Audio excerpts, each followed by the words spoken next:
Aksi dua orang pemuda pencuri handphone di sebuah konter viral di media sosial. Kedua pemuda itu terekam kamera CCTV mengambil sebuah handphone lalu secepatnya bergegas pergi. Salah satu akun Instagram yang turut mengunggah video itu @citizen_journalist pada Selasa 7 Desember 2021.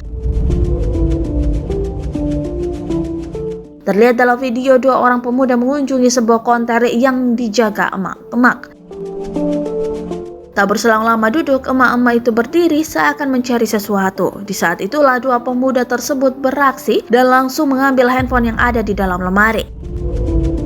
Setelah melancarkan aksinya, mereka langsung pergi tanpa pamit, sedang emak-emak tersebut masih fokus mencari sesuatu. Pada keterangan unggahan dituliskan, jika kedua pencuri tersebut berpura-pura membeli kemudian menunggu penjaga lengah baru melancarkan aksinya. Adapun lokasi kejadian berada di sebuah konter Jalan Bukit Raya, Kebon Bawang, Tanjung Priok, Jakarta Utara, Selasa 7 Desember 2021 siang.